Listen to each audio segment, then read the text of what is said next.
Being live streamed. Evan, how you doing? John, I am fantastic. What about yourself? Great. Yeah, never better, really. Can't complain. Got a coffee, had a good workout this morning. Sun is shining. It's all good. Cheers, brother. Me too. Cheers. So yeah, I mean, I don't know what you want to talk about today. Maybe we start with a brief introduction of yourself, and then I definitely want to dig into some of the excerpt from, I think, a piece you're working on and or have since finished. Talk about some of that. And also just some of the great tweets that I was just perusing in advance of this discussion. So whatever introduction you want to give, let it rip. Yeah, I guess I don't have anything specific that I'd like to discuss. I mean, there's so much we can go into in terms of, obviously Bitcoin, its role in my life at this point, psychedelics, the meaning crisis, Jordan Peterson. I mean, we could talk for many hours, I'm sure. So for myself, I'm from Ontario, Canada. I was born in Muskoka. If anybody knows where Muskoka is, John, you familiar with Muskoka? I've heard of it. I wouldn't be able to point it out on a map, unfortunately. So it's cottage country in Ontario, essentially. So small town, born in Muskoka, came to the big city. Now I'm in Toronto, and I finished school last year, and now I'm just trying to, figure out my life. As we all are. What did you study? So I studied at Algonquin College in Ottawa. I did audio engineering. So as you were talking about the podcast, I had a little experience with a podcast, a little hobby podcast, and I was really interested in music. I was really into music, and I thought that I would want to do a career in music, but I wasn't talented enough. So that had to be put on the back burner. And so I studied business in Toronto, digital business. So, well, actually, I didn't quite get to finish, unfortunately, because of the Canadian, how do I put it? The mandates, the requirements. Yes, exactly. You mean you didn't want to concede to coercive medical procedures? So I had 3 exams left for my bachelor, for my fiat bachelor, and I had 3 exams left, so I was halfway through the semester. So literally 6 weeks left of school, 6 or 7 weeks left of school, and I was going to have to get a vaccine to finish my exams at Humber College. And what am I going to do? What am I going to get a vaccine? What am I going to get a vaccine to get a degree, to get a fiat degree, as we say in Bitcoin? That's so fucked. Yeah. So you're 3 courses or 3 exams away from the degree, and it's on pause until that policy, I would say, inevitably gets rescinded. Yeah. Hopefully I can go back and finish them at the beginning of the winter semester, December. But I mean, I really don't know. I don't know if you've seen the controversy of Western University and these other universities in Canada about their maintaining their COVID policies. So like booster, I don't really, honestly, I'm trying not to pay attention to it, honestly. Yeah, sure. Fair enough. But I mean, it's just so fucking insane that that's a thing. Like, I assume, well, Canada's pretty fucked, but in many different ways. But I mean, there's some good news recently with Polyev getting the Conservative Party leadership. At least there might be some sanity brought back to the discourse. I still think, as crazy as Canada and a lot of Canadians are, I can't see these policies staying in place like indefinitely. I think there's just going to be too much pushback and they'll be rescinded. But just the fact alone that they are in place at all still is insane. And I think even because I spoke to Julie Ponesi, I think is her name. I think she's the ethics professor at Western University itself, who's been, leading the charge at well, explaining and discussing the ethical issue at hand here. And she's a great person to do it because she's very articulate and she's very well educated, and she has the credentials, and I think she's been putting forth a good message. But I guess the insanity is going to continue for at least a little while longer. But it's so crazy that they're even allowed to do that, and for people like yourself that just choose to make their own choices regarding their health, it means now that the money they've put into their education, the time, the opportunity cost, everything, they get quote unquote nothing for it, because in the university context you're looking for that piece of paper at the end of it. Not that it's terribly relevant in the world today, but still, like,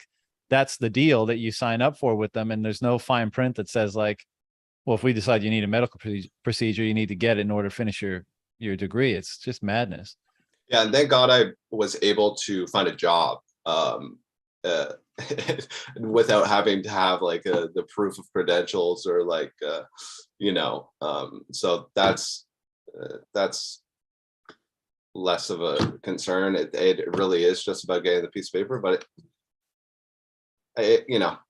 man, fuck them. I mean, you'd almost yeah. be like not want to get it at all now out of spite, like, just so that's your credentials now. These motherfuckers tried to get you to do something you didn't want to do just so that you could get that piece of paper. Now it's almost a badge of honor not to have it, Yeah, you're right. But I am struggling with, like, if I want to, it's a tough decision, because so let's say I want to pursue a master's degree or do a graduate program, and I want to do philosophy.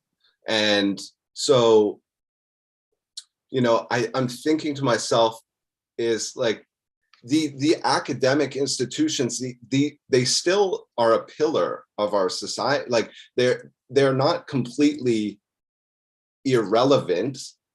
The piece of paper in the education is becoming irrelevant because we have people like yourself and other people who educate people of a one-to-many relationship over the internet for free.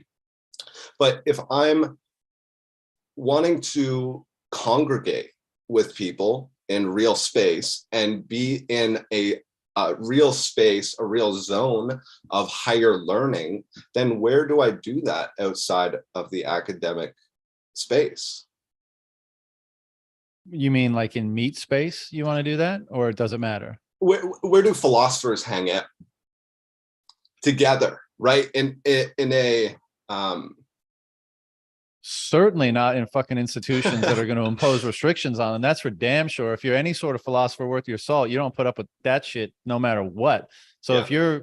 If you're presuming, if you think that like they're all hiding behind, or they're all hiding in there, then that's just, I think, absurd on its face. Because again, I don't think any philosopher worth their salt would, even if they were on the side of the issue that was being enforced, I don't think they would put up with it, and yeah. If they would, then they lack the courage and the virtue and all the other good things that you would hope that philosophers would be discussing and attempting to embody. They don't got them. And so, just for that reason alone, I would say not there. Yeah. They're happening in places like this. They're happening in Bitcoin meetups. They're happening in online groups and chats and all that kind of stuff. And I just think it's so much, those discussions are so much more open and real and relevant and applicable, because like, obviously we talk a lot about certain aspects of philosophy in Bitcoin land. And when we're talking about money and we're talking about society and culture and all that kind of stuff, but I think we're doing it for like a really relevant purpose. We're trying to gain a greater understanding of this phenomenon, how it relates to our lives, and how to establish an increasingly high fidelity relationship between the two, so that we can invite whatever virtues it represents and whatever virtues we might have access to into our lives, and use that as a mechanism of orienting ourselves and manifesting goodness in our life, broadly speaking.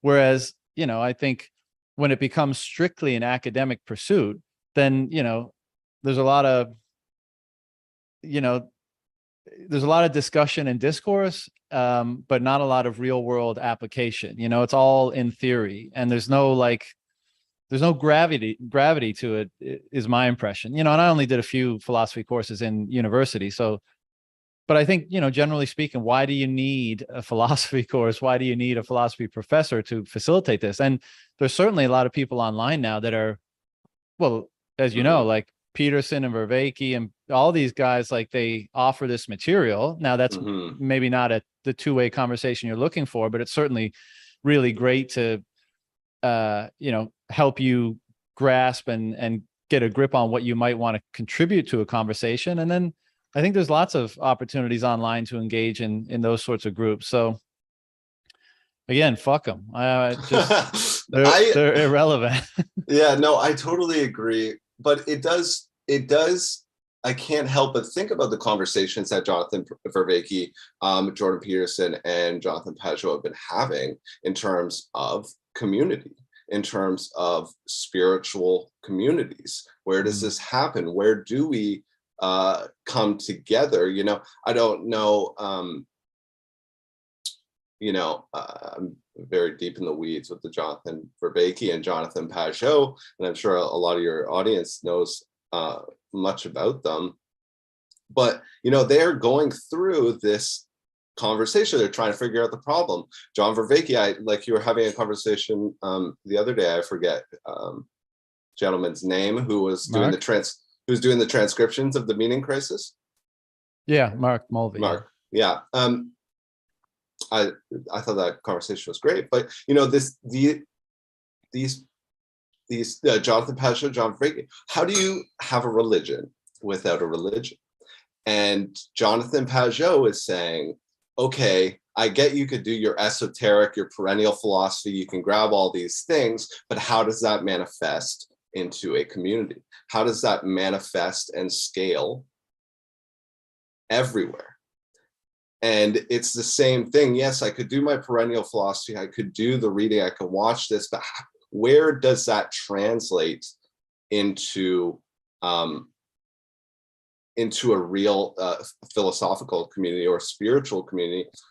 And yes, Bitcoin is very important, but there is a sense in which a Bitcoin meetup is a Bitcoin meetup. It's not a philosophy meetup necessarily, right? And people are there for different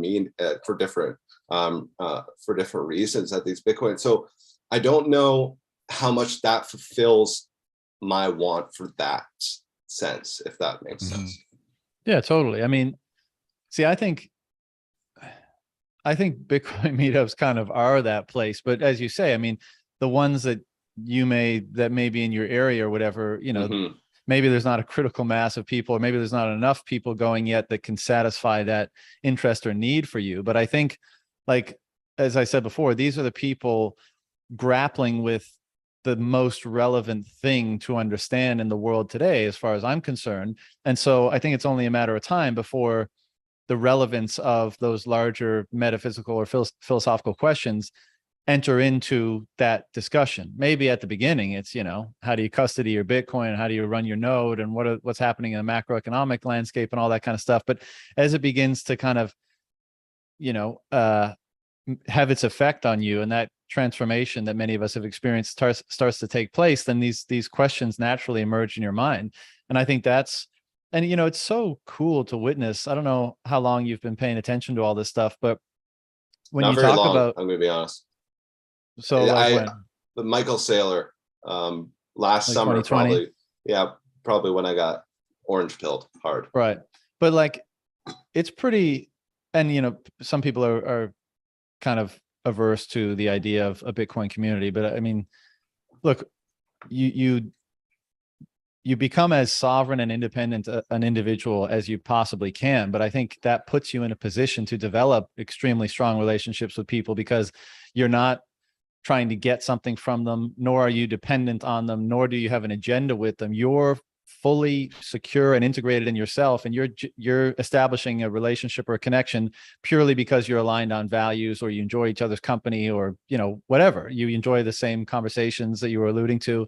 And that's beautiful. And what I see in Bitcoin is that, like, a dispersed group of people all over the world that are that are coming together around this thing, which, yes, a means of coordinating economic activity and all the things that we know money is, but perhaps more than that, it's a representation of certain values, and everyone who's coming around it is effectively, either implicitly or explicitly, saying, I agree that those values should be paramount. And as a result of that, I'm interested in this thing. As a result of that, I'm pursuing an understanding of this thing. As a result of that, I'm trying to, again, establish that feedback relationship between the two to refine myself. And the outcome of that is all of those people looking out at each other and being like, oh, I see you doing a very similar thing that I'm doing. You're like, and so as a result, you're kind of my friend. Like we have that instant connection as a result of that alignment. And what that manifests in is a desire to hang out with each other, a desire to work with each other, a desire to help each other when it's possible. I mean, again, I don't know how much of this you've seen, but like over the years, when I see like a Bitcoiner say that they're in a pinch, they've had a bad thing happen in their life, they're going through a difficult time, like the outpouring of love and support, or even financial aid, depending on the circumstance, is insane, you know? And like, look what's happening with Hodl right now. He's being sued by that piece of shit. And everyone is like coming together, they're donating money, they're, you know, following the trial, they're reaching out to him, like I'm sure in massive numbers to, you know, give him support and wish him the best and that kind of stuff. And so it's early, right? And so maybe it's not, it doesn't satisfy all of our need for that meet space connection or those topics that we want to explore. But I certainly think it's coming together rather quickly, and it's really beautiful to see. So I'm incredibly hopeful that as that process continues to take place, it's going to satisfy in the best possible way our needs, you know, for the things that you were alluding to. And I think it will have all the criteria. It'll have such a realness, such a truth, such a, you know, a rebelliousness, a truth to it, that those people and those topics and those groups that are being had in those siloed, you know, jurisdictions or institutions or what have you, just can't compete with, you know? And so that's why I think all those relevant good conversations inevitably happen here. And just as a final point on that, like I listened to Pajo and Peterson and Vervaeke have their, you know, three-way conversations, and it's great, right? Because they're all so brilliant and they're all so well read and all that kind of stuff. But I'm still like, in 2022, this conversation is missing a giant piece if you're not talking about Bitcoin. That's my opinion, right? I might be a crazy Bitcoin internet person who's like just completely deluded, but in my opinion, all the themes that they're discussing, and if there's any reason for having those discussions at all, which I think there are, and those reasons have to be real world, real life applications for the improvement of our lives and the world broadly, it's absurd for it not to be like even centered around Bitcoin, because I think it's deserving of that. Like I think Bitcoin is, by and large, you know, they're already discussing it in a sense. They don't really know that that's, you know, that instantiation of the values and the virtues that they're discussing kind of now exists in the world, in real world, quote unquote. Yeah, truly. And I guess a thought on that last point is, you know, they seem to discount. Jonathan Pageau, they seem to not quite take in the economic importance, or how important economics is on like a, you know, a metaphysical level. Like, where does economics affect human action? And then, but I see sometimes Bitcoiners underestimate spirituality and the metaphysical realm, which Jonathan Pageau and Jordan Peterson. So I mean, yeah, you're complete. I mean, I completely agree with you that they do discount some of those things. That it is crazy that we do have, you know, and I look at Bitcoin through all the Jonathan Pageau language and all this stuff, and, you know, the connection, heaven and earth, is individual, like a point to multiplicity. You know, the Jonathan Pageau says, what is love? Love is the ability for multiplicity to exist within unity. And so how do you not see Bitcoin within that definition? So yeah. Yeah, I completely agree. and this, I've made this point many times before, but I think like we always build ourselves into the world, the physical world, right? Because we're the ones doing the building, right? So so much of what we manifest, what happens in our minds, we end up manifesting it either individually or collectively, and so it's imbued with the reasons, oftentimes the subconscious or unconscious reasons that we may be carrying or holding. It's imbued with them, and so, and I think the things that are maximally imbued with the most fundamental, quote unquote, or the highest values, or the divine aspects of ourself, or whatever you want to call it, those things become the things of the greatest interest, or the things of the greatest value, or the things of the greatest intrigue, and they end up being in some capacity a tool or a mechanism or a symbol for helping us to orient ourselves, for if it is just this constant feedback loop between the interior landscape and the manifest world, right? And the one is causing the other, and the other, and one is refining the other, and it's just, constantly, then it makes sense that those things would accrue so much value, because they're like such a pure distillation of what is most fundamental or good about us. And I do think I often make the case that that's what's going on with Bitcoin. And so I think, for someone who's so informed and thoughtful about the symbolic world, for example, I think you really have to start considering that and let yourself believe, because a lot of times I think these people look for, the deep insights about life, or, spirituality and stuff, in old books of philosophy or theology or symbolism and archaic, this and that. And it's almost like it can't come from like a technological innovation. That's kind of a separate thing. That's like our mathematic and engineering minds that are trying to make life more convenient and easy, but it's not really the same as like, old esoteric,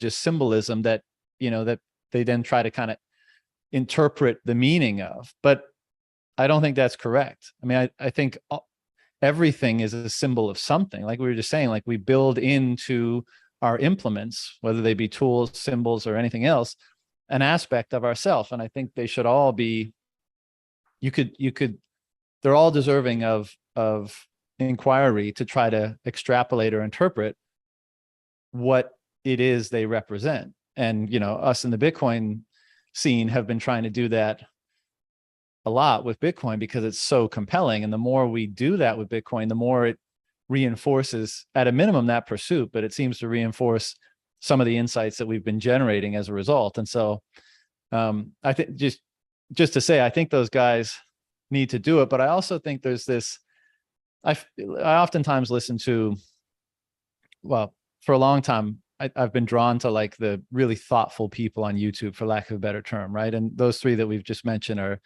definitely kind of top of the list, at least, in the last couple of years. And I do wonder if, when you're so thoughtful, when you're so quote unquote smart, for lack of a better term, does it make it harder to see the simple solution? Like, have you convinced yourself that it needs to be like a very complex answer, and you need to consult all the wisdom of all the ages, and you need to know all the different writers and thinking to piece together some complex answer to what is an incredibly deep and profound and complex problem of, like, human existence and human action and human coordination and cooperation and that kind of stuff? I get the feeling sometimes that's the case with that crowd, so when a simple, or you might more accurately call it elegant, solution emerges, and it doesn't necessarily require all that context for it to be true, and for it to be the solution that you might have been seeking, but maybe you pass up, maybe you miss it because it's too simple, something like that. And well, yeah, there's a lot I think to say to that. And not only is it too simple, it could also be heretical. in a way. If you listen to Eric Oh Kaysen yeah. talking about how could Jonathan Pageau even put that into his world? It would be impossible, right? I mean, he would have to, yeah, exactly. There would be no way he could see that if that is truly maybe what's happening with Bitcoin. But even that, like, Albert Einstein said, you can explain things only as simply as they can be explained. You can't simplify a complex thing, or else it becomes something else. You can't distill it more than it can be distilled. So you could do it the other way too, where you oversimplify the complexity and then you actually miss the complexity through your oversimplification of that problem. Yeah, totally. I mean, I hear that as being like, you can tie yourself in knots unnecessarily. Yeah. Like, and I think that's kind of what I'm getting at with some of them. And again, I'm not trying to shit on them because I love their work and I enjoy listening to their discourse.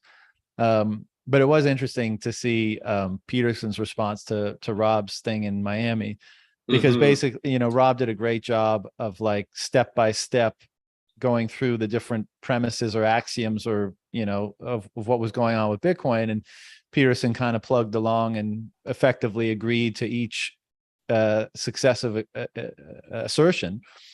And then at the end, basically his response was like, I'm hesitant because it's too good to be true. Like everything logically stacks up, but it can't possibly be, basically. So we shall see. And fair enough, right? Because when you're encountering something that seems so impossible or impossibly good, I think a certain degree of skepticism is necessary. I mean, that skepticism is what causes you not to be led astray in so many other, instances where maybe you're wondering if something so good has emerged. So I think it's good. And then all of us just have to decide for ourselves, like, what's your approach going to be? Are you going to act as though it's true? That's Peterson's common refrain in reference to his belief in God. Are you going to act as though it's true because that's really all that matters? Or are you going to reserve acting in that way until what other form of evidence or criteria is met for you? What would that be? And that's, I think that's a fair or interesting question to ask someone like that. Like, is it a number of years in existence? Is it a market cap? Is it a number of people use it? Is it ubiquity of point of use in commerce? Like, what would allow you to kind of believe something of that scale? And that's a tricky one because belief is such a powerful thing. Yeah, completely. And it goes back to what you were saying, like, the difference between the ancient esoteric texts and the ancient mysticism and our current, post-enlightenment, modern quantitative assessments of mathematical, empiricism. And from my perspective, we culturally and societally have an improper ratio of these two things, and I think you would agree. I think a lot of your discussions and your podcasts and a lot of people you talk with is also in that. It's also in that camp in which we actually we need to kind of put aside some of the quantification, because what happens with Bitcoin? How do you quantify something that is going to suck in everything else? Right? You're saying you look from the perspective of your view. So all of our modern tools, our statistical probabilities, all this quantification is not going to help us understand what Bitcoin might truly be. Especially, Eric Case, I really love his thinking and your thinking as well. Like, you could not come to the Eric Kaysen conclusion through statistical probabilities. And so you need to go into those ancient texts. You need to go see what is the nature of a prophecy? What is the nature of a revelation? What are these words, and what do they mean in their context, to be able to look into our own time and then evaluate if Bitcoin fulfills these ideas. Yeah, I think that's extremely well said, well put. And that's the endeavor, right? And that's also why there's an element of that that's also challenging, not just because you're doing what has always been a very difficult thing, which is, broadly speaking, trying to find truth or discern truth. And, so been basically the main enterprise since, we've had records of knowing what we've been up to, at least in our writing and that kind of stuff, and our symbology or symbolism. But also, as you say, we exist in an era where so much of that has been haphazardly discarded, those sorts of pursuits and those sorts of questions. And so not only do you have to, go through the work of the typical hard work, but you've also got to kind of pierce the cultural veneer of absurdity in relation to those things. And you got to be careful with that, right? Because even if you can do so, even if you have the kind of the courage and the gusto to do so, you want to be careful that that same disagreeableness doesn't cause you to overweight what you discover in that realm and presume that the balance that you're trying to strike is like how that might pervert or throw off your assessment or your perception of the proper balance, and so, and because things so often kind of swing, the pendulum so often swings from one side to the next, and that momentum or whatever energy or inertia is carrying one of them can maybe cause you to underweight or overweight, the other. And so it's part of me, like, what's the answer ever gonna, there is no answer, right? And this is why, like, these conversations are really interesting. And I don't just think, they're just for fun. Like, I do think there's tremendous value to an individual to be able to ground themselves and orient themselves in a greater understanding or perception of truth, and then to engage in those things that are of like nature so that they can basically build and experience a better life for themselves.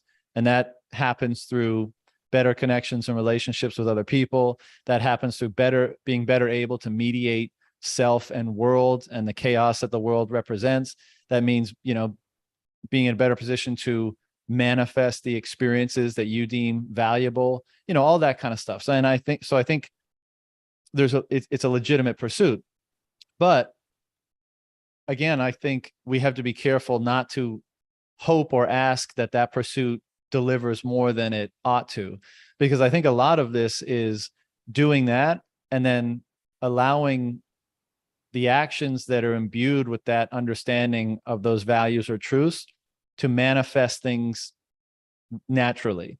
And like, I don't mean to sound like, like a woo-woo crystal person, but the Bitcoin phenomenon is a great point. You were saying, like, where are these philosophers like congregating? Is it not the universities? And don't I kind of have to look to them for that sort of stuff? Like, I think by virtue of what Bitcoin is and what it's drawing out of people, we'll see how it all coalesces. And it may not be along the lines of what I expect or you expect or anybody else, but I think it probably will be more truthful or good than what I expect, because it's being generated out of what seem to be very pristine or paramount principles or values. And so we'll see what kind of symbolism emerges. We'll see what kind of narrative emerges. We'll see what kind of social organizations emerge. We'll see what kind of art emerges. And, you get glimpses of that now, and it's awesome, the thing that I find so great is not just the productions of what's being inspired in all that, but that so much inspiration is happening, that this thing and whatever values are kind of fundamental to it, it's just inspiring so much from people. so much output in terms of work, so much sacrifice in terms of their time and their effort, so much creative inspiration.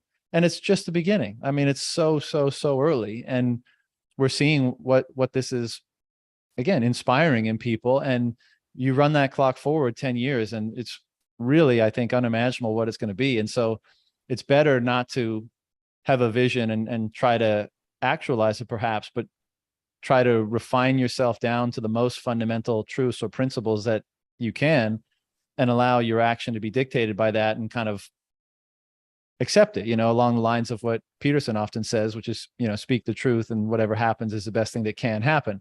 I think that statement can be misinterpreted because it's a little bit overly simplified, but I think we both understand the point he's making there, which is kind of like, embody the virtue or virtues that you think are most valuable, important, and whatever that leads to in terms of your action and the outcomes, definitionally, that's the best that can happen, rather than you kind of contorting the thing that inspires your action to fit to some imagined better future, which again is predicated on what is basically, predicated on your desire, your insecurity, or whatever. But how could it be predicated on anything better than this enterprise of discovering what is the most valid ideas, principles, values to orient yourself by? And I don't think there's any better way to do so. No, I completely agree. But we're using all these words, like truth, right? Like you said, it's hard. Like these things are hard. Truth, value, all of these things are incredibly difficult. And especially at least from my experience of like growing up in this modern world, I'm mid-20s. I'm still a young guy. I feel like I'm just kind of coming into adulthood, really. And I feel the poverty of I felt the poverty of my language. I felt the poverty of my understanding of what these things even mean, or how to even feel them within my own life, or how do I even interact with them. So because all of it seems like, I look at our modern world, and it's a postmodern world we live in. Your truth is your truth. There is no truth outside of your personal truth there. And so all of these ideas, the principles, all of these things transcend individual experience, although they're intermingled with individual experience. But we live in a world where there is no transcendent principle, or at least sociologically we live in that world, and socially we live in that world for the majority of us. So for me, I guess there has to be a intellectual framework for me to really believe in truth, right? I can't just say, oh, this is truth and I'm going to believe that because this is truth. It's like, no, it actually has to be truth. And then how do I actually find that truth? And who do I listen to for that truth? Yeah. No, it's a great point. And I would agree that, and I felt the same at various points in my life, that, the type of individual that this global culture, broadly speaking, that we currently have is producing, is impoverished in many ways. Is impoverished in terms of intellectual stimulation, is impoverished in, as you just alluded to, the kind of understanding or relationship with quote unquote truth. It's impoverished, in emotional Love, ways. art. Yeah, totally. Nutrition, fiat food, and that whole bag. Like, value. In many conceivable ways, right? And again, like every time I say shit like this, beauty and truth and goodness still breaks through every day, and it breaks through the cracks of broken individuals and impoverished individuals and struggling individuals. And actually, that makes me think of you had a great tweet on July 16th. I'm going to read it. Those who might be tempted to give way to despair should realize that nothing accomplished in this order can ever be lost, that confusion, error, and darkness can win the day only apparently and in a purely ephemeral way, that all partial and transitory disequilibriums must perforce contribute towards the great equilibrium of the whole, and that nothing can ultimately prevail against the power of truth. That's some beautiful fucking shit. Is that a quote or did you write that? That's a quote. No, that's that's a book. The problem or the modern crisis. It's a great book. I will. You have a link below it. I'm assuming it goes. Yeah, maybe click that. Yeah, you'll be able to find that. That'll be archived. Loading. The Crisis of the Modern World. There you go. Yeah. By the same author, East and West, translated by William Massey. Anyways, Jonathan Pajot recommendation. Oh, it's by Renee Guinan. Yeah. That's I'm gonna have to look into that. But that, I mean, that's exactly. First of all, I mean, that's such a great quote. But it's exactly what we're talking about. But and this is this is kind of why we have these discussions, like why and how and when and what way did things go off course? You know, like how did we end up in a situation that way, where truth has become a completely relative notion, and that in conjunction with probably other changes and other maybe false assumptions or distortions in perspective or whatever you want to call it, have produced the individuals that it's produced and the institutions and the society, et cetera. And as you know, as in Bitcoin land, of course, we're off to note that fiat money and the institutions that popped up as a result of that have a big role to play in the blame of all that. But also we have to come back to the eternal and inevitable responsibility of every individual, regardless of their circumstance, not to be victims of their circumstance. And it's hard as fuck to do that, right? Because your circumstance can be incredibly imposing, and it bends and contorts and molds you to fit it, or the challenges it represents can be insurmountable. And in some places, like literally, you know, in terms of authoritarian regimes or whatever, like war zones and that kind of stuff, where it's just like it can consume you, literally, like end your life. But still, like that's the thing that can never be forfeited, right? Like that responsibility. And I think the game is to never forfeit that responsibility, always attempt to be the one that's dictating, you know, your perspective and what is true and what is valuable and what is good for yourself. And hey ho, what do you know? How does one do that? Well, if you're saying that the manifestations of culture might intermittently not be reflective or not be conducive to flourishing or goodness or beauty or what have you, well, what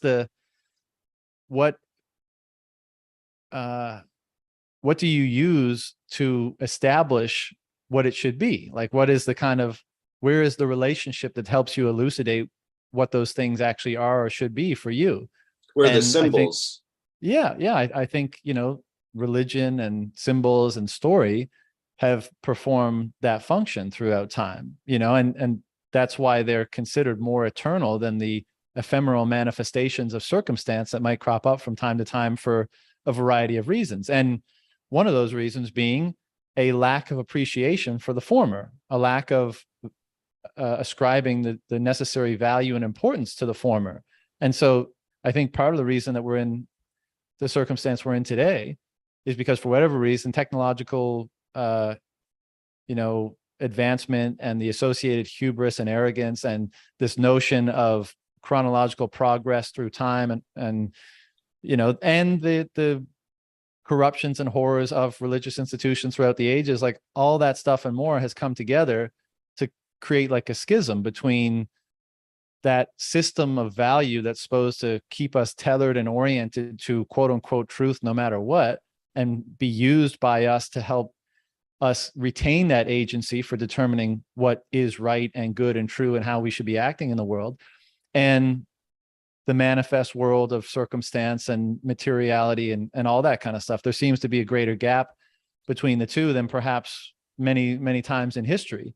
And I think we're seeing the results of that in people's lives. And like you said, you I think that's a great term. You use poverty, but people are perhaps more impoverished than ever. And this is why on this show, on this, like in the discussions I've been having, I keep bringing up the idea of progress. Like, how should we be defining progress? Because I don't think that it's just de facto assumed in the modern world today. We're more advanced, we're more progressive, like we're better off now than we've ever been at any point in the past, basically.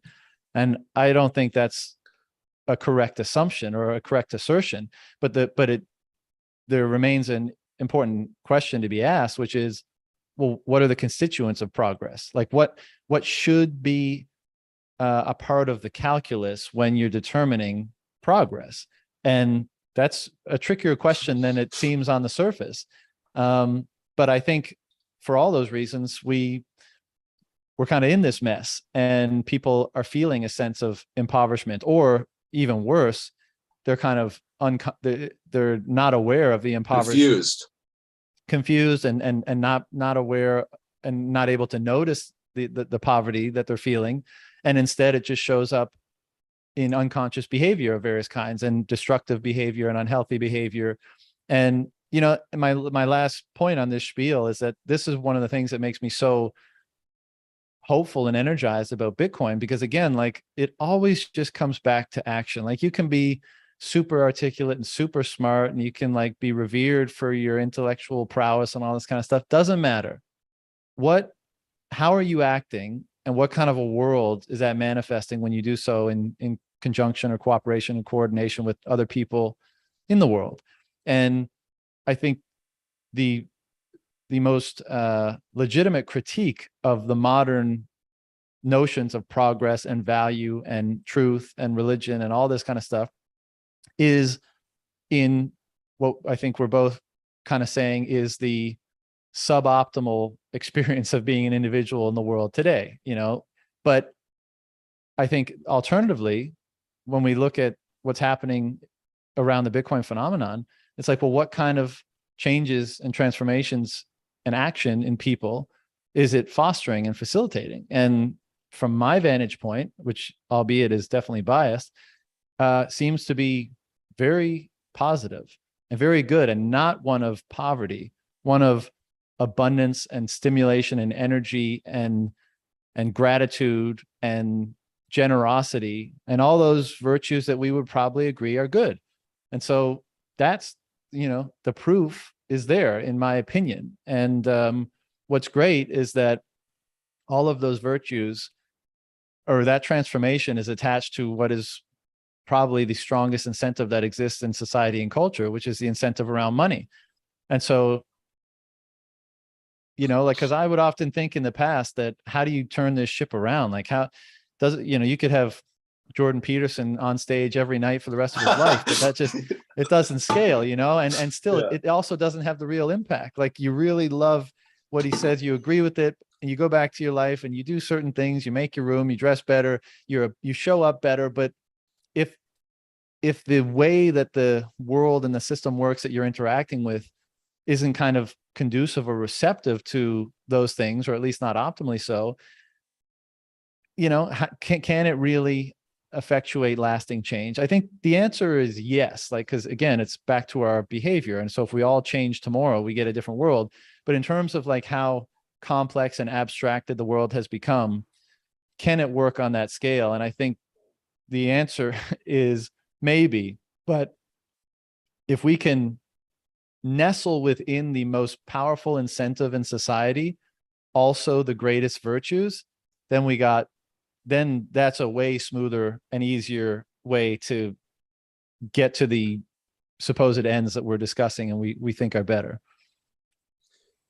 Yeah, that was incredible. Yeah, and I mean, and just what you said there, right? Like the Trojan horse asked, like, it's hard to, this is where Eric Kaysen sounds like the most sane person you would ever listen to, because it's actually just such an insane thing to happen, that how can that not be a part of your hypothesis of a eschatological phenomena within itself, or something that defines an epoch or an era or a celestial, like a celestial time period, where we're entering the sign of Aquarius, we're leaving Pisces, whatever. And so many great writers, Jung has this, Carl Jung in his book Ion, he talks about like the alchemical literature that talks about the coming of Christ, and all the prophetic writings, ancient writings that talked about the coming of this time. And it goes back to what you were talking about, progress. We think we have this like up to the right arrow, like we're watching some price chart here, and it's absolutely ridiculous. And once you start to question that, you understand the cyclical nature, I guess, of events. And so that there isn't just a slow progress up, there are these moments where there are great leap forwards. And there are these moments where there are long plateaus.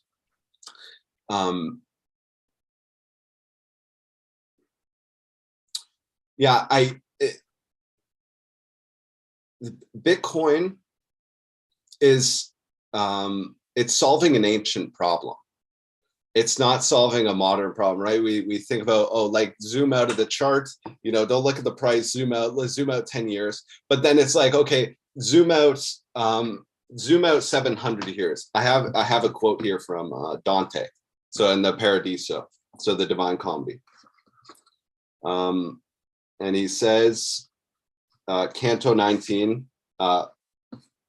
line 120. It says, there shall be seen the signs, it's a French name, grief for the sin of that debaser of the currency, whose death is waiting for him in a pig's skin. And if you go look at the notes for that canto, he says the same, for France, generally that debaser of the currency. He debased the coinage to finance his wars and brought misery to France. Dante, it is well to remember, punished counterfeiters, not out of love of money, but because a sound coinage was an essential principle of social order. And so, I don't know how to tie these thoughts together. You have any, you think about something right now? Well, first question, when was that written? 1300? 1200? 13? I think so. Yeah, I mean, it's a perennial problem, right? The function and the benefit that money conveys, but the commensurate incentive to corrupt it or game it outside the instantiated rules, let's say, of it, that conveys as well. And like, history up until the metals, well, I mean, in any environment, geographical environment, time period, or whatever, you're always trying to find the thing that can perform that role and be least impervious to corruption, and most people understand that. Like anyone who has a look at monetary history or who reads the Bitcoin Standard, like it's pretty easy to make sense of that, and it, like, you can understand why it's important. But the real kicker is like, and this is why Rob's show is so aptly named, like, well, why does the idea of money emerge in the first place, and how are we constituting our relationship with that idea such that it brings about the benefit that it does? Like, we all, implicitly agree to sacrifice ourselves to it, i.e. give away our time and energy in order to receive that thing. And in proportion to how many other people also agree to establish that type of relationship with it, it derives ever greater benefit. But can it contain our collective sacrifice at each, at whatever scale?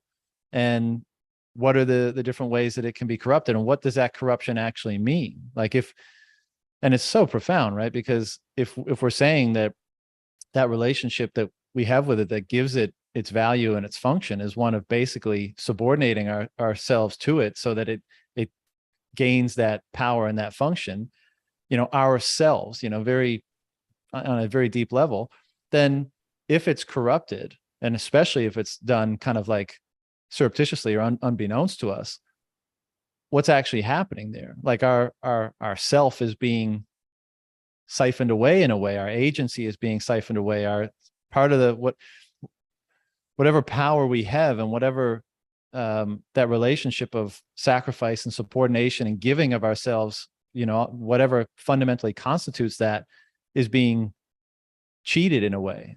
And, no wonder that as a result of that, throughout the ages, people recognized that and attempted to, stop it from happening in various ways, and punished it from, if it did occur, if people did engage in that. And back to our prior conversation, why it would, if it is able to persist, why it would generate people that feel so impoverished, not only in their financial wealth, right, in their capacity to use their accumulated savings to move through the world and actualize whatever, values or demands they have, but something more fundamental than that, of a more fundamental impoverishment, which, we discussed already. But of course, right, in that context, that it would generate an outcome like that. And which is why it's so important that it is stopped, and so magnificent that it seems like a way to stop that can't itself be stopped has emerged, which, and again, in that context, what do you call such a thing that has such a saving quality, right? That allows, that permits people to be saved from their own, the impoverishment of who and what they most fundamentally are. Well, I mean, the savior archetype and narrative is pretty ubiquitous throughout history, and it's ubiquitous kind of for a similar reason. So even if we're wrong in all of these allusions and analogies that we make to those characters, you can understand, or at least forgive, people that make them, because there is a similar quality, or there's a similar thing happening. And I guess the question that we're trying to, or the questions that we like to discuss, is how similar, Yeah, how similar, and how should one act if that is true? How, if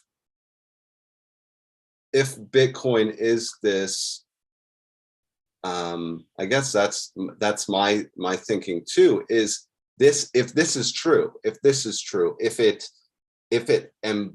is imbued with these, which it seems to be, you could check the code, then how, I guess it's just a personal thing, like, how much do it seems like I should be sacrificing everything. but then, you get, like you said earlier, right, you have to be careful of where you're making that sacrifice and what you're making that sacrifice for. And you have to be sure that you're making the proper sacrifice, because you can get led astray. And it makes me think of the Bible, and it makes me think of idolatry versus true religion.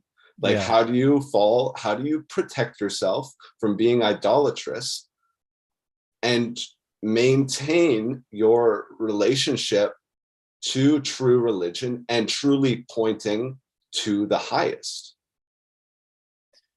Yeah, perennial issue. And that's certainly one of the critiques of the, Christian Bitcoiner cohort, that they levy at people that, well, that some of the ideas that I engage in, that's one of their common refrains, is like, don't engage in idolatry. Don't mix up the something that's really, really good and really, really valuable for the thing that's most good and most valuable. But I appreciate that argument, and I appreciate the input, but I don't think it's so simple. I think a lot of the stuff in all religious traditions, as it's been written down and translated and handed down and changed, and inclusions and exclusions and all that kind of stuff throughout the years, I think there is a danger to, well, interpretation is always difficult. And I think there's definitely a danger in that category of understanding as well, with how you interpret those things. If you interpret everything absolutely literally, if you allow for some literal interpretation, some metaphorical, where do you draw the line? And then how do you make it cohere and stack up logically with other systems that were doing the same, that assert the same? That's in another place and time, in another language, with other symbols and other traditions, but who are basically speaking about similar ideas, or they're grappling with trying to find the language and the words and the narrative to contextualize and convey these grand metaphysical ideas. Well, how can you logically discount their assertion that theirs is true, and or how can you assert the dominance or the fundamental truth of your claim versus theirs? And I don't think that can really be reconciled. But I think, broadly speaking, this is a very complicated subject, and I've been doing a lot of writing on it lately. But broadly speaking, I think humans do this. We like, it's a part of our makeup, which again speaks to kind of the absurdity of the issue that we're encountering in modern culture, where we've seemingly de facto agreed that you can just do away with these pursuits. Not everyone, of course, but the modern sort of progressive person is like, oh, religion is so stupid. I'm into science. But like, trust the science. Yeah. But you go anywhere where you can find evidence of human settlement since time immemorial, this is an aspect of engaging the world, right? The unseen forces at play, if you want to call it that. From gravity to God, right? Like all of it. Because we've always appreciated there's more than just what's in front of our eyes, and we need to have a way to contextualize, grapple with, account for that in some way. And depending on where that's taking place, depending on the sophistication, the technological implements of the culture, all that kind of stuff, the language and the symbols and the ways in which those things are articulated are going to have differences. But I think what a lot of people are doing these days is they're trying to peel back the onion a little bit and look at the layers beneath that fundamentally connect, that fundamentally are probably attempting to, or referring to, very, very similar things, but given the nature and of the differences between cultures, are communicating it, construing it, and representing it in a different way. And that's, I think that's probably my current position on things, but even that doesn't answer all the questions. And so, this is why we sit down and pull our hair out and try to write coherent, thoughts about what might be going on there. Yeah. You're completely right. And you're talking about these, peeling back the onion layers, this just seems like the fundamental task from my perspective. It's just like, right, you can't measure. The fiat world has completely distorted every single value signal, every single price signal, so we can't gain truth through looking at this onion layer. We have to pull them back. There's no moving forward without scraping the layers of paint that have been put onto our fiat world. And I think that is why the Jonathan Vervaeke and Jonathan Pajot and Jordan Peterson, they're so incredibly important. And I don't know if you were saying this, you talked about action. Action is the most fundamental, important,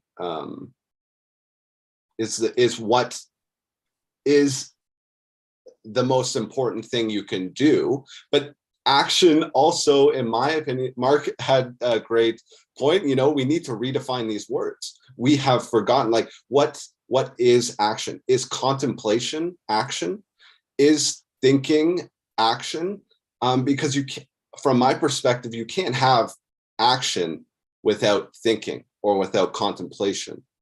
And again, you said, yeah, we need to make room for these things that exist outside of our material existence, but we are so thoroughly ingrained within the materialism that we can't find our way out without pulling back these layers. And I don't see a simple way of doing that. Well, Bitcoin seems like a fairly simple way of having that happen, even because I agree with your point, right? Like the action is preceded by a thought, an impulse, a demand, a desire. That is preceded by some sort, like if you keep going back, there's something that's animating the thoughts that lead to the actions. And I kind of think that that's what and I think in this conversation we've been referring to when we refer to like paramount values or principles or most fundamental, right? So like they somehow lead through our thoughts into our actions. And that's why I think it's right to say that we become the values that we hold in highest regard, because that's literally what inspires the actions that we take, which have material impact in the manifest world in some way.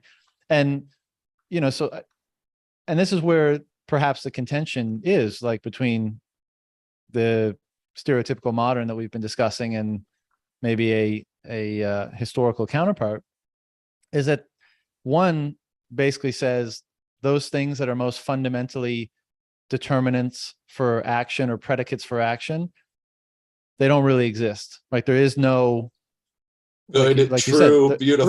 Right, exactly. And so, and you might say, well, then how is your action determined? And it's like, well, I just decide for myself. Well, how do you make that decision? Oh, well, like I don't. You ask why 3 times and it's over. Right. And this is why I think the critique is that, like, this culture, it's overly relativistic, right? It's always, there's no central origin point. There's no initial cause, something like that. Whereas I think the religious assertions, again, with all the valid criticisms and baggage that the institutions have accumulated, it's a more logical assertion to say there's some sort of pre-existing something, and that gives cause to sequential expressions of that pre-existing something, and that helps us to orient ourselves, to determine action, all that kind of stuff. And which is why the pursuit of understanding that absolute, that initial cause, that eternal thing, has been instrumental, part and parcel with human development since the beginning of time, because there's a recognition of the central importance of that. And maybe, well, part of the modern, what we've been asserting is a critique of, the modern individual, is that there's that cord has been snipped, right? And as a result of that, to use metaphorical language, they've been kind of just floating in no man's land. They've become untethered from the proper, like, values that actually are true. Exactly. And yeah, I mean, I think I agree with that. But it's a hell of a task to sift through what's been accumulated in culture, and not just in every aspect of culture, from technology to religious thought to philosophical thought and everything in between, to try to gain greater clarity on what that kind of most fundamental cause or value or values might be. But again, I think the reason why we seem to be inevitably like culturally speaking, not every individual, Mhm. drawn to it, is because there's a recognition of the value of it. And that's something, so every single step here needs to be explained, because when I say value, people say, well, what do you mean? Like, I'm going to be richer in my life. I'm going to have more status. I'm going to be praised more. I'm going to be appreciated more. And so, like, what does it mean to use the term you just brought up? What does it mean to be optimally integrated? Like, what does that experience look like? And what does that experience deliver? And I'm starting to appreciate more and more, and, still, not much to be discerned still, but the wealth that is experienced when a more high fidelity relation is established between what seems to be what is most fundamental. And it doesn't have anything to do with excessive material wealth. I mean, in many cases, it's an inborn sustenance. It's a sustaining feeling of peace and acceptance almost. And then, you use that sentiment and that orientation to do things in the world, imperfectly, obviously, for for forever. Mhm. And I'm butchering this explanation, but I guess suffice it to say that, like, the idea of what wealth is being reconstituted in my mind as a result of these considerations. Totally. And, we talk about riches and wealth, and especially in our modern culture, this seems to be, to use the Jonathan Vervaeke, Jordan Peterson, Jonathan Pajot language, the telos, the teleology, the purpose of life is to go and acquire as much material goods as you, or material goods, or even material feelings, experiences, these things that bring you pleasure, these things that bring you. And so how do you even understand what is a value if you believe that the value is supposed to be a value towards a certain purpose? So what is our purpose? What does it mean to be a human being? What does it mean to exist? Because Plato says, nothing comes into this world for itself. There's nothing that comes into this world for itself. And we believe, at least the modern culture, that we are here for ourselves, well, especially Western culture as well. And that even, there's thoughts within Bitcoin in which, there's this ultimate sovereignty, ultimate freedom, right? And freedom is a very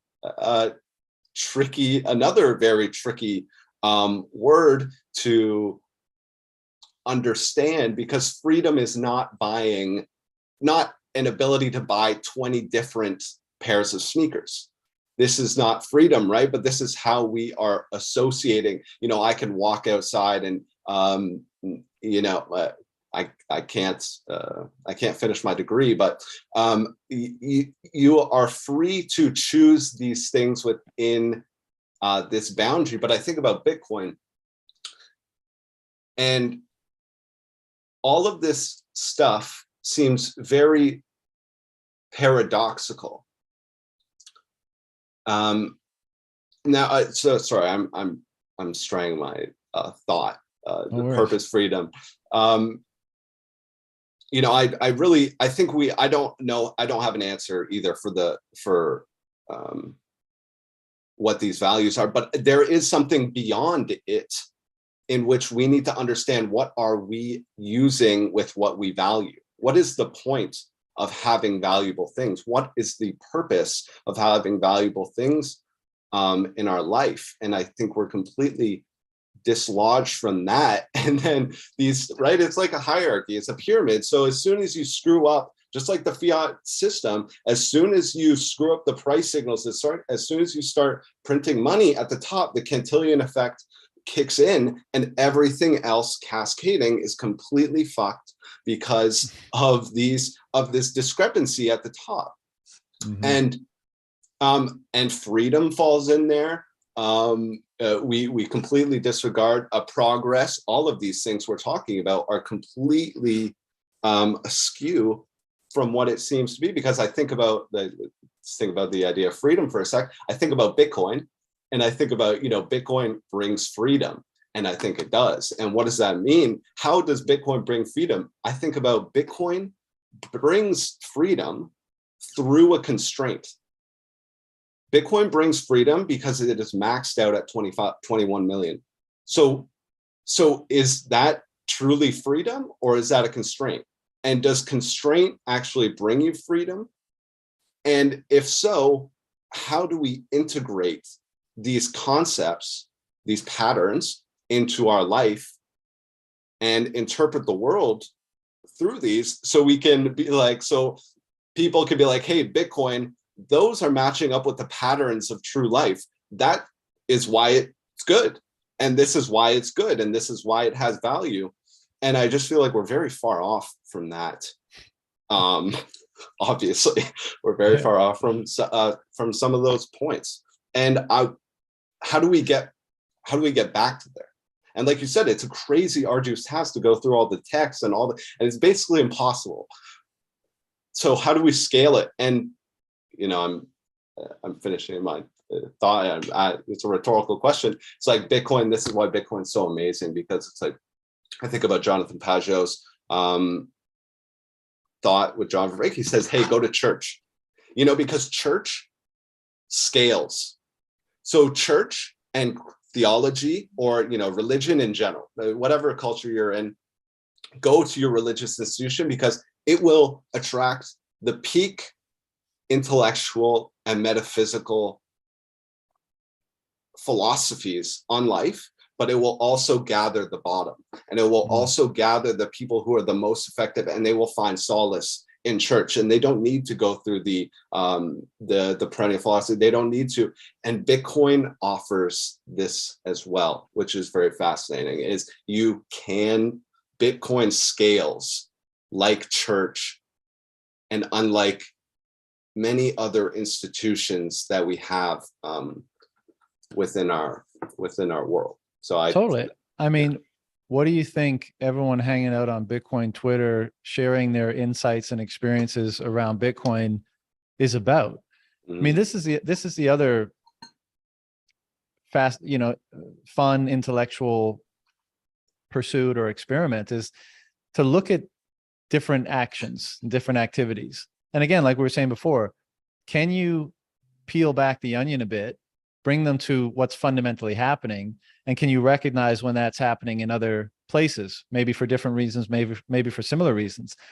But I think, like, people come together on Bitcoin Twitter, and they try to learn, they try to engage in conversation, they try to be in the presence of this mysterious, phenomenal, valuable, perhaps most valuable thing.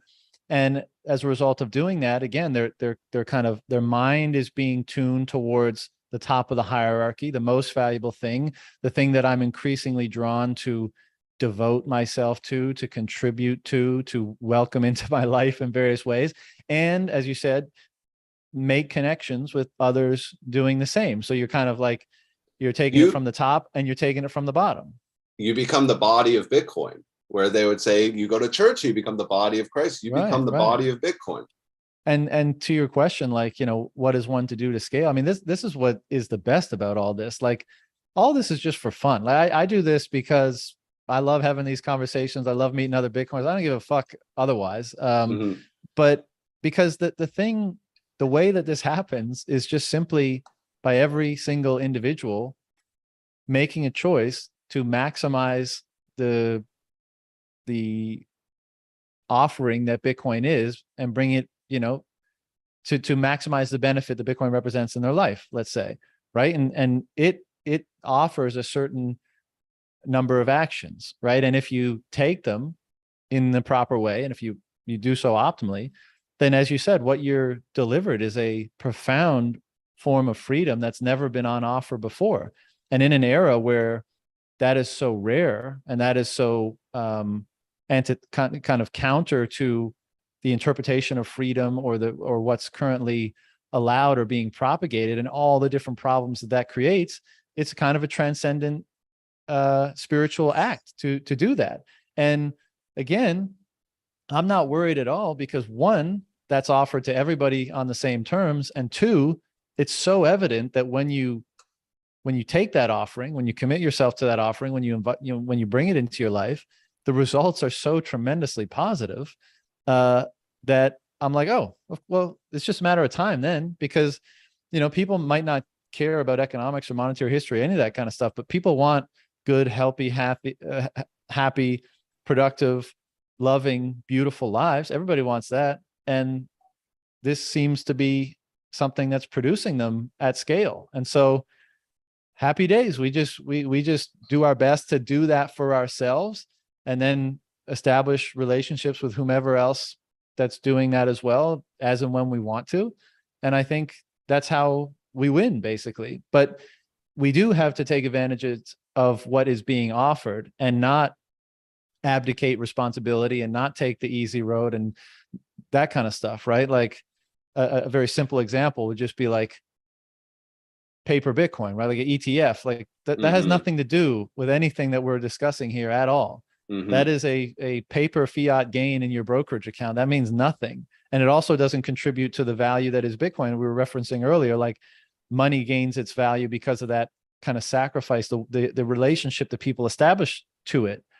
That's not happening when, someone is just centralizing it and offering you paper exposure, not to mention the fact that you're just creating another massive honeypot that is a phone call away from being confiscated, which is completely counter to the whole reason why this thing exists in the first place. So, but I mean, that's why I have so much hope, because it's such a compelling, it's an offer you can't refuse, and it's available to everybody. So when you have the combination of those two things, how could, unless something dramatic and catastrophic, happens, I think it's as close to inevitable as a thing can be. And one of the points you made when you were speaking a second ago was, people try to get freedom through the accumulation of 20 pairs of sneakers or the Lambos or the whatever. And I think that speaks to the universal appeal of freedom. Like it, I always kind of struggle with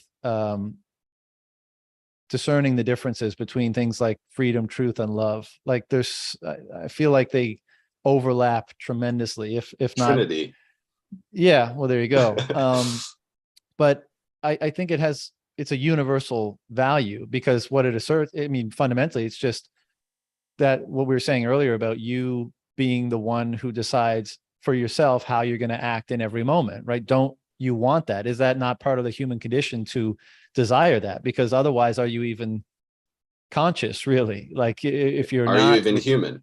Yeah, if you're not retaining that for yourself.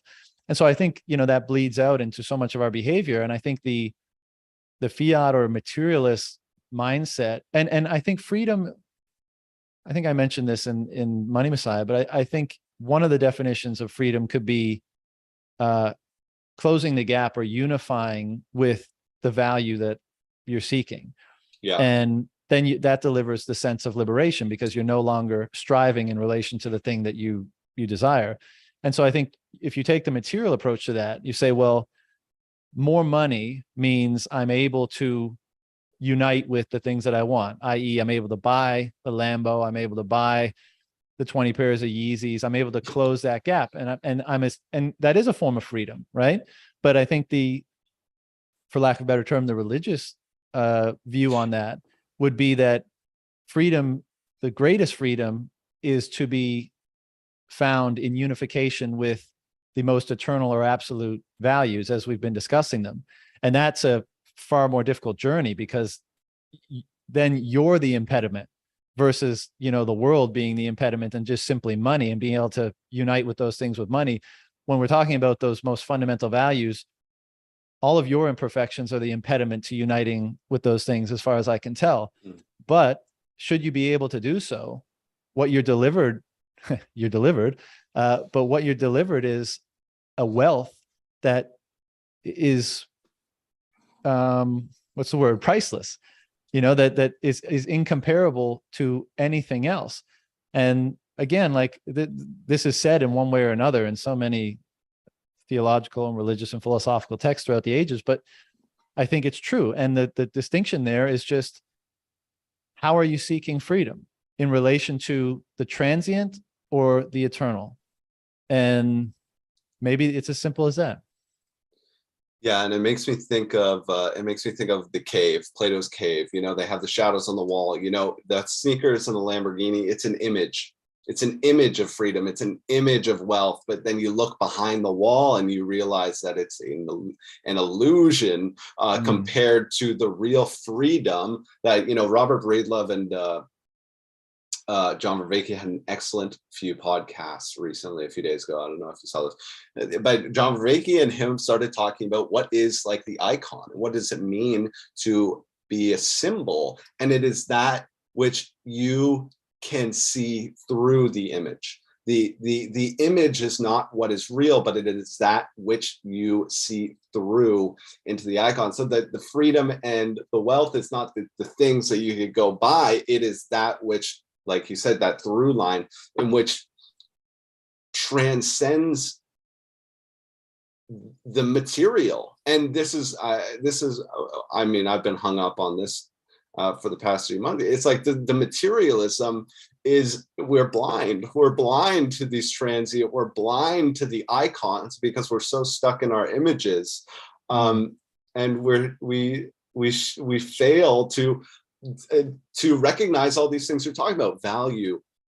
What are these things? What is money? What is money? Because all we see is the image of what money is. We don't see what the icon or what the, Plato, the Platonic form, what the form of money would be. And this, I see it, people in my life, the image of a loving relationship. They don't know what a loving relationship is. They see the image of what a loving relationship is, but that is so minuscule, and it becomes dark when you start to love images, right? Because you see how confused people are. And Bitcoin helps us transcend the materialism, because you can't hold it, right? Like it physically, it helps you. It's not material, so you have to understand what it means for you to really get it. You can't just look at it and it be shiny. It has to pull you out of the materialism. Yeah, which is somewhat paradoxical, but I guess that's to be expected at this point with such, heady topics and notions. Mm-hmm. But I agree. And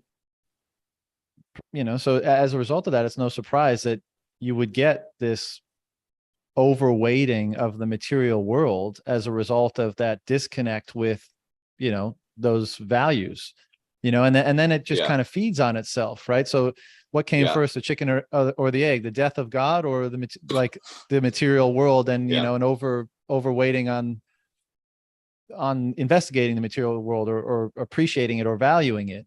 And who knows, but the answer is it probably feeds on itself until something comes along to course correct that, to bring it back in more proper alignment, more proper integration with what is most fundamentally true and real. And again, it seems like Bitcoin is serving that function. And what are we supposed to call something that performs that brings us back to what is most true and real and good and beautiful about ourselves and the world we inhabit? I'll let you and anyone listening decide what word should be put on that. But yeah, it's a motherfucker. Truly.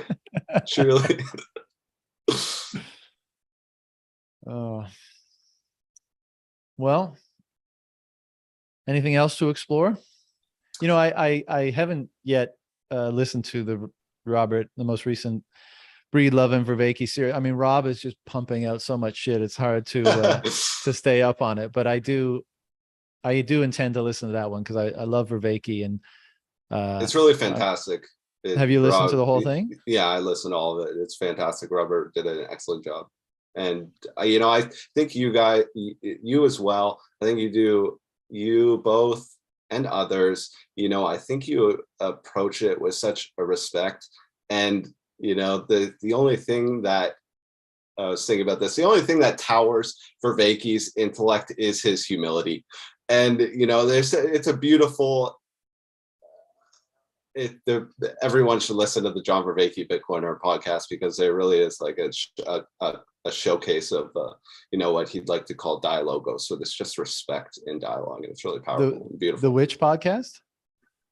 Any John Vervaeke Bitcoiner podcast, whether it's John Ballas, whether it's Robert Breedlove, I think you guys show great examples of how to engage in a conversation. Well, thank you, man. I agree with that assessment of John. He's an awesome dude. I've done 2 discussions with him. I've really enjoyed them. I suspect we'll probably do another one. But that's the key, right? I mean, I think that's where so many go astray, and even myself in certain times, and I'm sure at all times in certain respects. But the truth inspires and requires humility. That seems to be a truism, of some kind. And it's so evident today. Use Bitcoin as a simple example. There's people that come into Bitcoin, Nobel Prize economists, or superstar fiat investor or whatever, and they come in and they seem to not have the requisite humility to properly understand what's going on here. As a result of that, they assess it incorrectly, or at least partially. They don't fully appreciate what it is, and as a result, either they don't engage it as optimally as they could, or they completely dismiss it because they have a false perception of it, or what I would assert is a false perception of it. And it seems to be a quality of the truth that it inspires humility. Because again, I mean, as we've been discussing, if there is such a thing, is it not more, this one's tricky, because I was going to say, is it not more kind of fundamental and grand than yourself? But I don't think that's a precisely right way to put it. But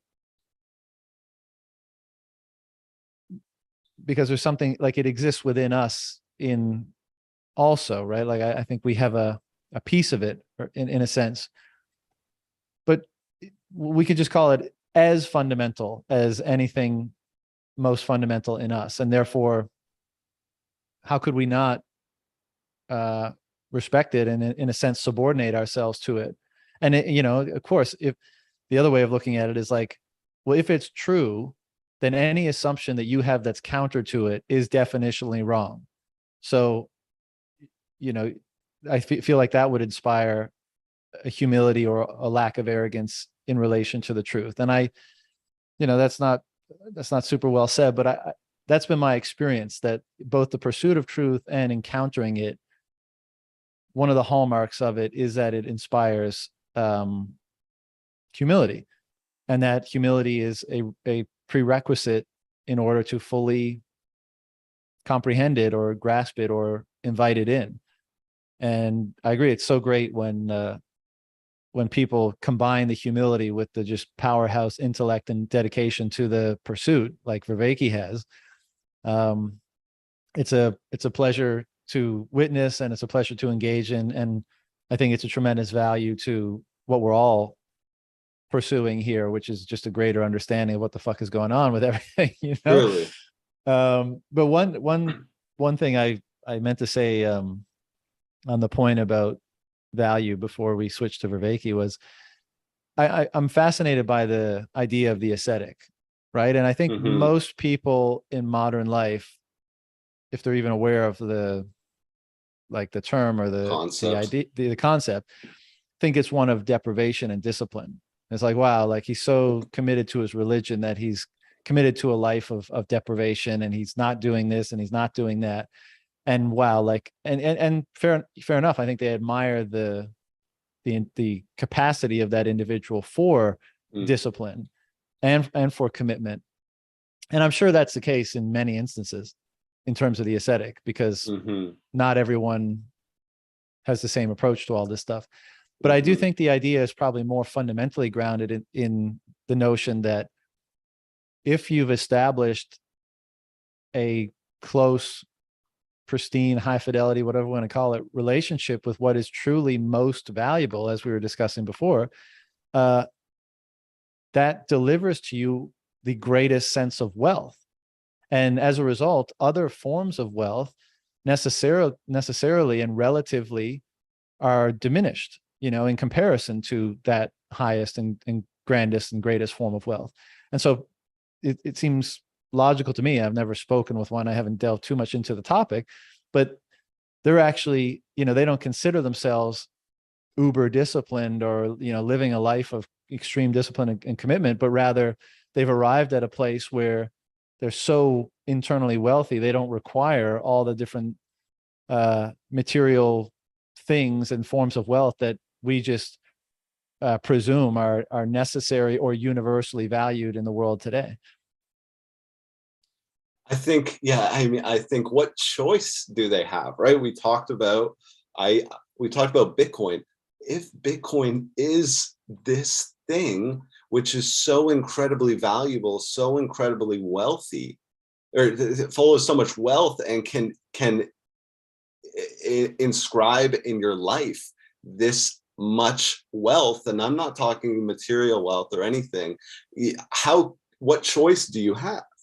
These people don't, it's not like, oh, I'm going to make the choice between being an ascetic and being a not an ascetic. It's like, no, there's one true path, and this is that path for them. And why do you think the selling you chairs meme is a thing? Yeah. it's related, at least. Exactly. And this is just the thing that's hard to comprehend, is these patterns. It's the patterns. Jonathan Pageau talks about the patterns that line up with this ancient theological philosophy. And the patterns of Bitcoin are hilarious and hilarious and synchronistic. And I will join Eric Kayson's cult very shortly. Gladly. I will have no choice, but I'll gladly join it. Well, there you go. I mean, and this is the really interesting thing. I mean, I guess everything is ultimately a choice, but some things become so clear in your mind that it's almost. Does the truth give you a choice? Well, there you go. There you go. It's very tough. I mean, you still have a choice, but will you allow yourself to make a choice that you know is wrong? I guess is one of the things that the truth forces you to confront. And if so, why? Why would you do such a thing? Because that's the thing about value, right? Like you always, it seems, tell me if I'm wrong. In every circumstance, you're going to make the choice that you value more. I mean, maybe it's tautological or, but everywhere, like you're never going to make it. The whole reason choice is a manifestation of the outcome that you value the most out of whatever outcomes are available to you. Is that not true? I think it is true, but then it comes back to your understanding of what is valuable to you. If you're a heroin addict,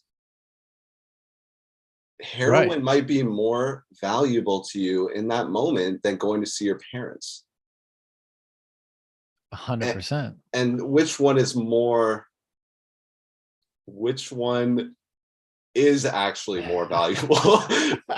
Which one actually? And it seems like we would all agree that there is some sort of truth in rekindling a relationship with your parents is more valuable than doing heroin. Yeah.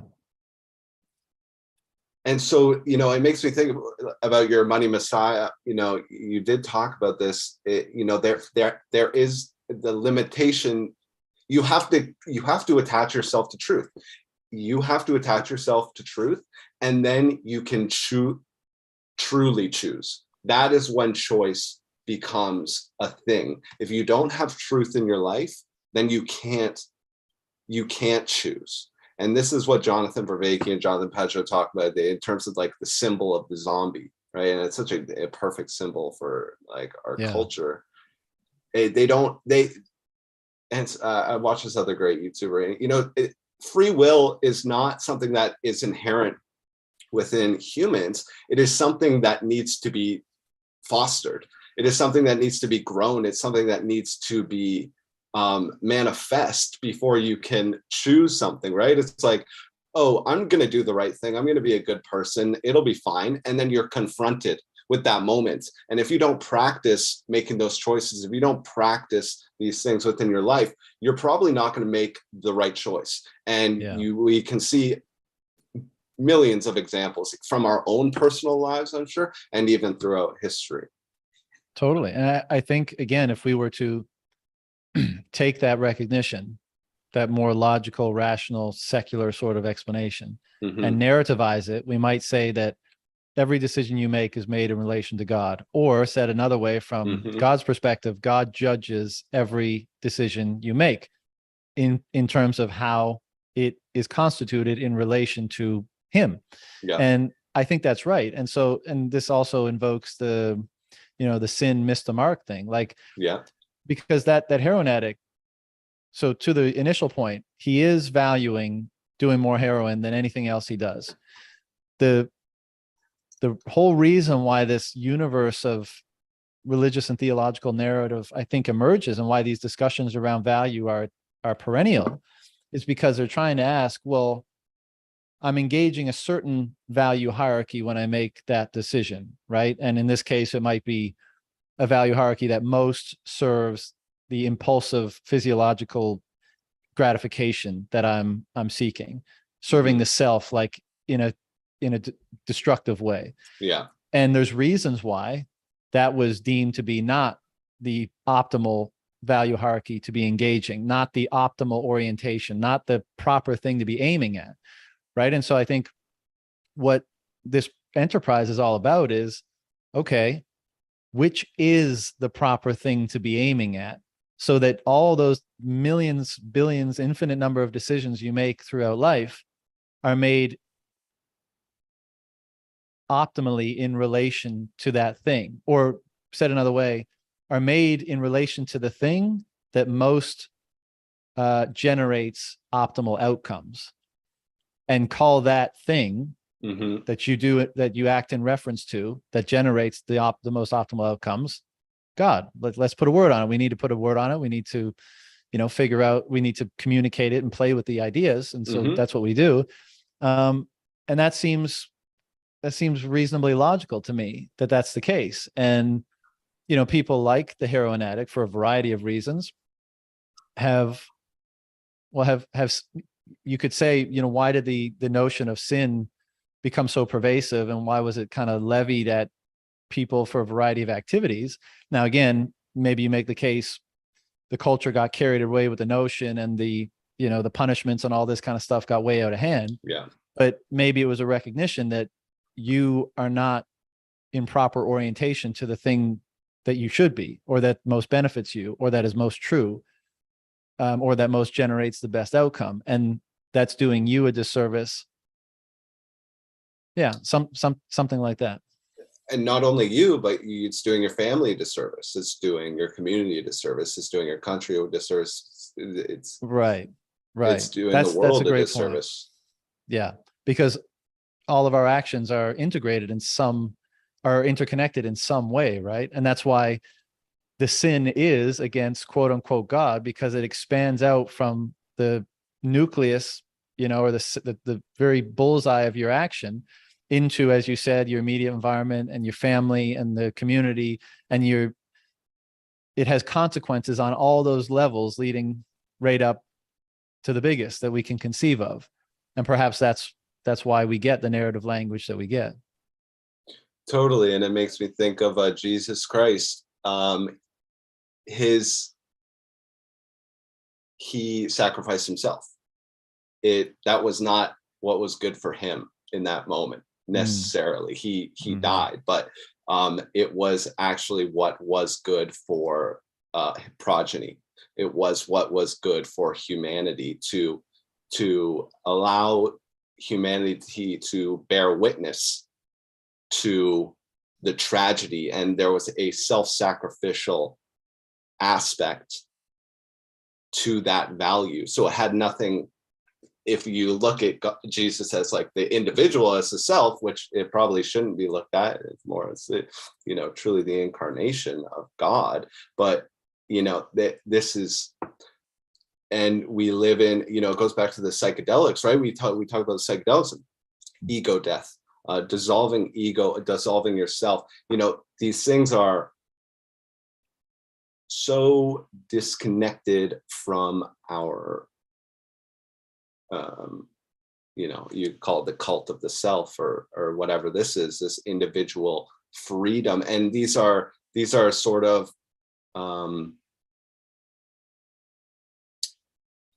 these are sins in them. It's a sin to, Jonathan Pajot, I guess, says, there's left-handed sins and right-handed sins. So you have a left-handed sin, which would be like let's say a communist. They say we want to level everything out. We want a level playing field. And what happens with a level playing field? You murder a bunch of people, millions of people. You destroy ecosystems. You destroy cultures. You destroy everything, families.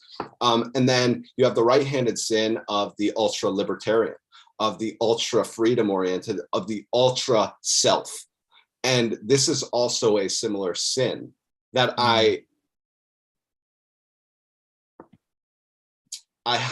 just having a hard time in my life understanding this balance between the two, because they're incredibly difficult. But again, Bitcoin introduces this balance, like Eric Kaysen says, right? He says it pulls communists, the craziest things from communism, the craziest thing from capitalism, and like morphs them. And Bitcoin morphs, or it unites the self with the whole in an extremely strange and very hard to understand. Maybe you can't even consciously understand it, right? Like you're saying, sometimes it's like the simplest thing is like, hey, maybe you don't understand it. It's not something to understand. But yeah. No, I think that's very, very well put, and it's a very interesting observation. And I agree with, like, Bitcoin has, call it a paradox, call it a synthesis. It's brought those two seemingly opposite forces into a perfect union. And again, you look back through all the books and stuff, like what's the thing that unifies opposites, and all this stuff. It's all there, which is why it's so interesting to look at it through a lens, the lens that is Bitcoin. But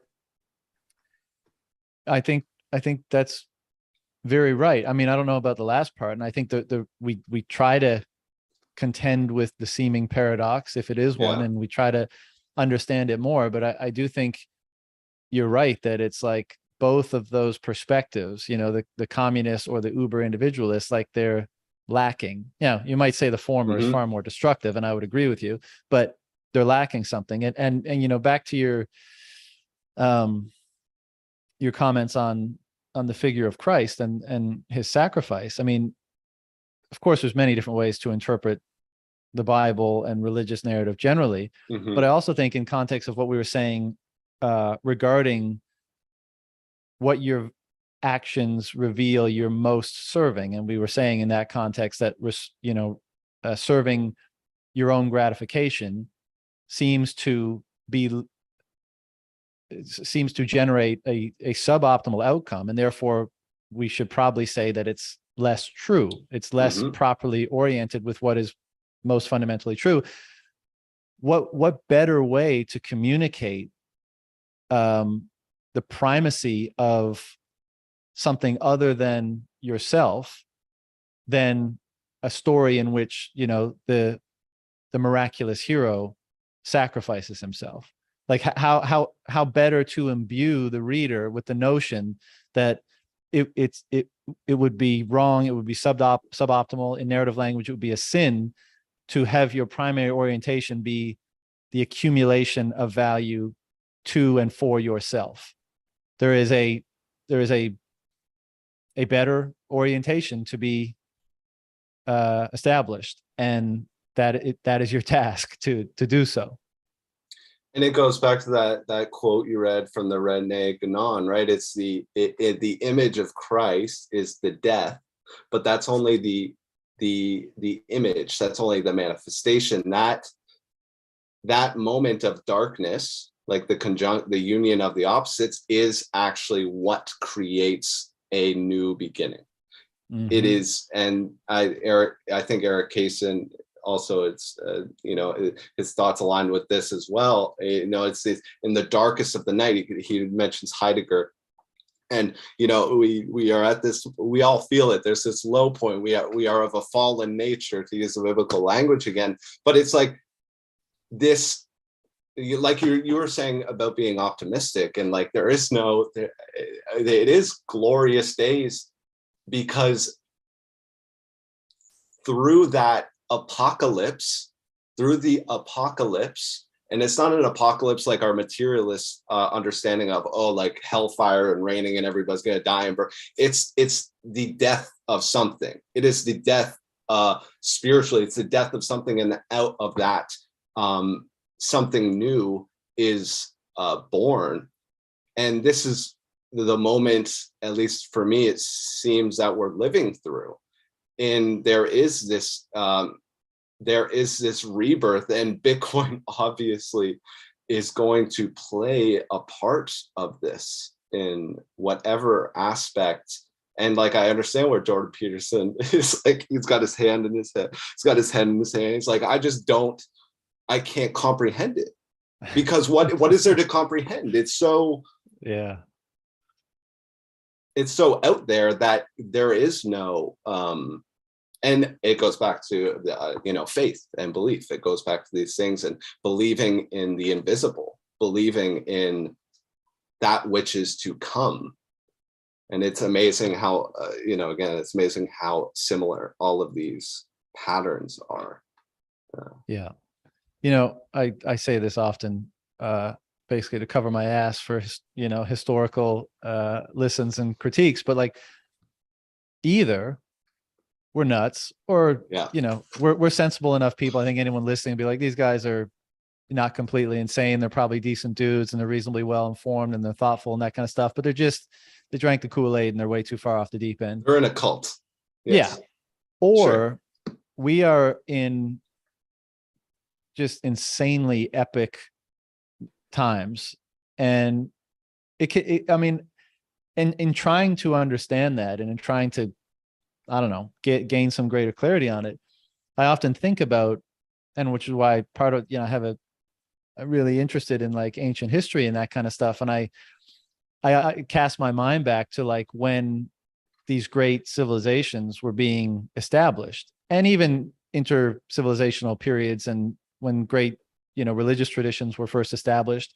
And it's not like they came on the scene fully formed, right? Most of them took several hundred years to develop. They borrowed aspects from neighboring traditions and religions. They were shunned at first. They were rejected, blah, blah, blah. And then, for whatever reason, likely a multitude, they became established. They became adopted officially, which itself should kind of be like a negative rather than a positive, but we won't get into that whole thing.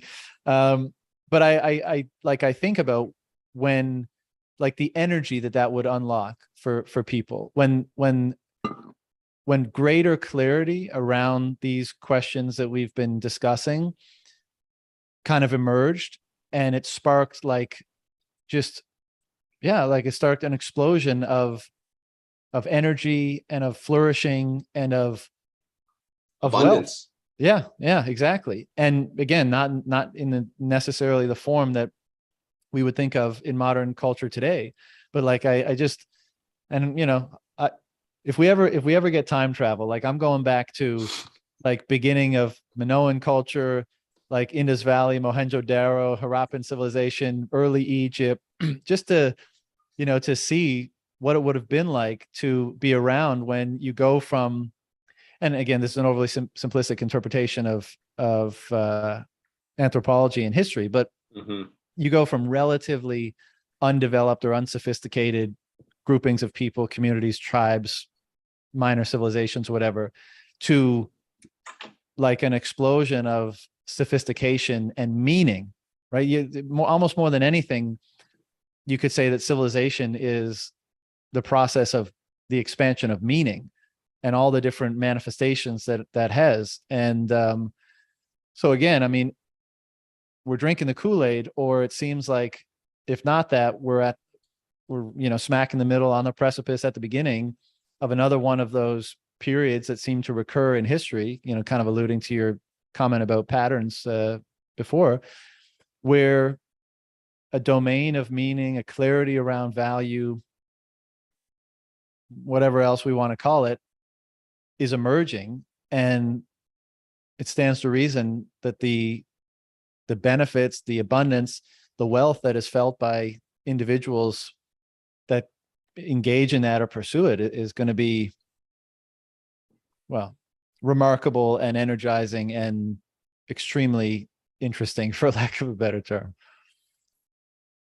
Yeah, and yeah, it'll be beyond us. But like you're saying, civilization, what is the pattern of civilization? It is the togetherness of a multiplicity. It is, you gather under one thing, and our civilizations are crumbling because there is nothing to cohere us together. And Bitcoin coheres, like you said earlier, Bitcoin coheres through our pure greedy incentives. It's like the craziest Trojan horse that, again, it's a paradox, because you go for it yourself and you become a part of it. And you give as much of yourself as you can to receive as much as a benefit from it as possible. Again, there's probably a lot of opposites that you could highlight, and Bitcoin would seemingly resolve them. And where does that only happen? It only happens in the great religious stories, the yin and the yang. These ancient, incredibly ancient symbols is the only representation of these principles. From what I'm not the sharpest scholar or something. Yeah, no, I'm just a regular guy. But this is where I'm starting to see them. This is where, as I get out of my cave of spiritual impoverishment, I start to look at the sun. It's like I'm starting to see these things manifesting. You're talking about, you go through, being a fan of ancient history and learning. And for myself, it's like I'm amazed at what I didn't know, and I'm amazed at what I missed, and I'm amazed at how much learning more of these things helps me bring clarity to this moment. Yeah, exactly. And I think that's one of the hallmarks of the Bitcoin rabbit hole. It's like you come out of greedy incentives, you come to make gains, you come because you're critical of the international banking and monetary infrastructure and size of government and all that kind of stuff.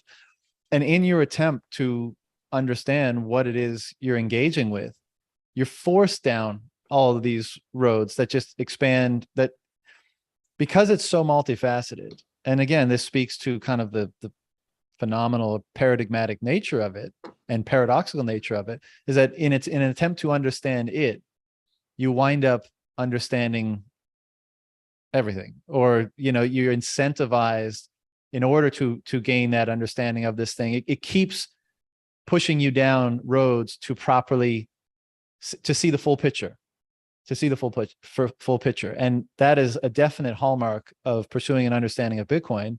And again, it's another one of those qualities of it that makes you think, what is this thing? But suffice it to say, I mean, it's incredibly stimulating because, and you know, many of us were already kind of curious people, which is why perhaps we ended up here sooner than the majority of people in the world. Mhm. But still, you know, the thing that I often remark on is all those intellectual pursuits lacked a certain relevance or gravity. You know, and it's like you could have even construed them, and definitely was the case for me in periods of my life, as a waste of time. Like, Yeah. all right, you're going to spend 3 hours today, like reading about whatever ancient culture, like that has no bearing on anything in your life whatsoever. That's a downright waste of time. And Bitcoin has come on the scene, and not to say, I mean, that may not be a great use of time still, but the point is that it's because of what it represents, and because of how your engagement with it matters, and because of how your understanding of yourself in relation to it matters, and because now you can see a brighter, more hopeful future that you want to contribute to as well as you can, for all those reasons and likely more, but probably primarily to see the full picture with Bitcoin, Mhm. it's requiring you to push your mind and push your understanding of things further into all of these things for insights that might be discovered that you can bring back and contrast with the thing that you're trying to understand. And the reason why the whole moniker of rabbit hole emerged is because it seems like that process is never ending. Yeah, no, I think you made an incredible point. It's the connection between heaven and earth. It is the connection. Bitcoin allows you to actually have something on earth to connect. It allows you to interact with the world through some of these principles Yeah. outside of the Yeah. religious institutions. And I think that's true, which is a spooky notion. completely. I'm not going to say it. Oh man. This has been great, man. I know I talk about this stuff too much, but I can't, nothing else seems as interesting to me than trying to push the bounds of my understanding on these topics. So I appreciate you being a willing and capable partner in that pursuit. Well, I appreciate you giving me the opportunity to have the conversation, because, I'm sure some people can relate. Sometimes in my personal circle, there isn't that many people I can have certain conversations with, so it is extremely nice to be able to engage other humans in some of these esoteric subjects, I guess. And it doesn't seem that esoteric for me, but maybe I'm insane, like you said. So who Yeah. knows? Well, we want to, in advance of the Bitcoin Renaissance, we want to avoid being locked up for insanity. So that's probably why we keep these conversations amongst fellow Bitcoiners for now, and don't drop it at dinner just, too quickly. But yeah, man, it's great to connect, and I appreciate the time. And yeah, let's do it again sometime. Just hit me up when you feel like, if you get any further on any of these things, hit me up and we can have another chat. And I look forward to reading some of the writing I think you're working on, right? I'm trying to. It's a grind, but It's tough. keep at it, because I'm sure there'll be some valuable insights there. I really appreciate that, man. All right, brother. Take care. All right. See you, man.